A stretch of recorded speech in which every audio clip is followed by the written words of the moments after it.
Who knew that vampires could jig?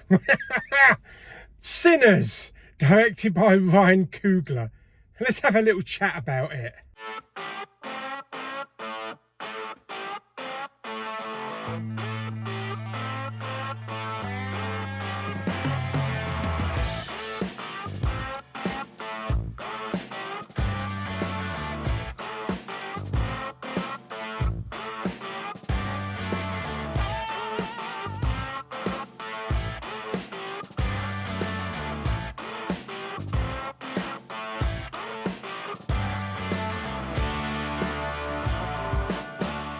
Hey everyone, Big Pauly back with a brand new movie review. Yes, I've just come out of the IMAX from watching the new Ryan Coogler film Sinners, starring Michael B. Jordan.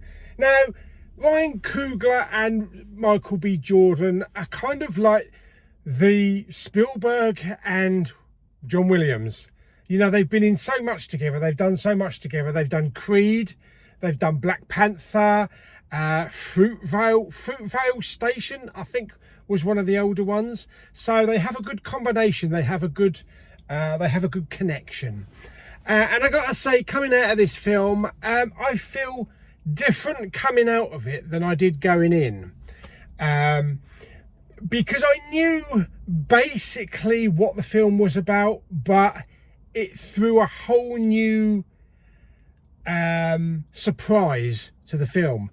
This film feels like it's two films stitched together, but seamlessly. So the first half of the film is about two brothers, played both by Michael B. Jordan, who plays Smoke and Stack. They're a couple of like businessmen slash gangsters that have come from Chicago, and they come to like the cotton fields, and they want to build something. So they want to build this big club and get lots of people in to appreciate blues music, because that's what the film is. It's an appreciation of blues music. And for the first half of the film, that's what we get. We get these two brothers interacting with all the other characters as well, meeting up with people from, you know, that they've known previously, and trying to get this club built and trying to get the music going. But then the film takes a completely different turn. Basically, it turns into From Dusk Till Dawn. That's all I'm going to say. I'm not going to say any more. We've got some fantastic moments in the film, not just at the end, but we have some great character moments. We've got Delroy Lindo, for Christ's sake. Whenever Delroy Lindo is in a film, he encompasses that character. He's not the kind of like Hugh Grant, you know, Hugh Grant in every film.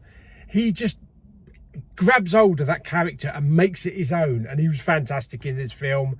And also he threw the kind of like the comedy side into it with a one-liner every now and again. Haley Steinfeld is also in the film as well, in a surprising role, but mainly this is Michael B. Jordan's film, and he was absolutely fantastic, both as Smoke and Stack. And although the first half of the film was all about these characters, you know, and getting this club going and meeting all these people, it was not boring. It didn't drag one bit, and it was just great seeing all these characters and see what was coming next.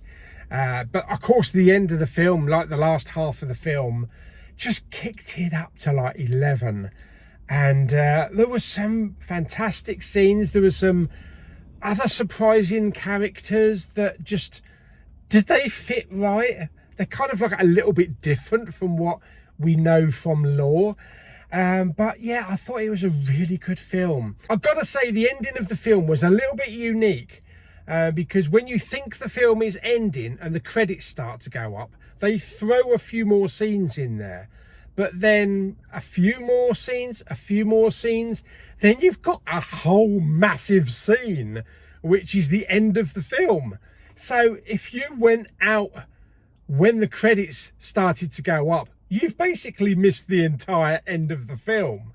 So definitely don't leave that cinema until at least halfway through the credits or even right to the very end. But I've got to say, yeah, it was a brilliant film. Fantastically handled by Ryan Coogler and Michael B. Jordan, and they've done a great job here, and visuals were fantastic. Of course, being here at the IMAX, we did have a change in ratio from, you know, standard letterbox to almost full IMAX in certain scenes, but it wasn't really noticeable because the cinema was so dark. But it was so crisp and so clean, and those IMAX scenes looked fantastic. The music soundtrack is awesome. I'm not a big blues fan. You know, I like when Gary Moore did his, you know, Still Got the Blues and the Parisienne Walkways and all that kind of stuff. But I'm not a hardcore blues fan. But it was a real appreciation of the blues era and the way that the blues sounds with guitars and certain other instruments. So I think this soundtrack would be something brilliant to actually pick up, because it did sort of like get me foot tapping and enjoying the blues music. Yeah, so there we go. So that is Sinners, directed by Ryan Coogler. As I was here at Cineworld, they did have some posters, which I picked up a couple. Really nice posters. Yes, so we have like an A3 of a really nice poster there with Michael B. Jordan there, and spot glass. Yeah, it's really nice. They had a ton of those, but I picked up a couple. Fantastic. Shot with IMAX film cameras in cinemas, April the 18th. If you can get to see it in IMAX, those extra IMAX scenes do actually matter. But there we go. That is my review of Sinners. I'm going to give it 9 out of 10. Yeah, really enjoyed it. About 2 hours, 15 minutes. But a great film. Definitely worth seeing on the big screen. Yeah, fantastic. So there we go. So I hope you enjoyed the video. If you did, like it by giving it some thumbs up. Don't forget to subscribe, comment and share. See you on the next video very soon. Bye bye.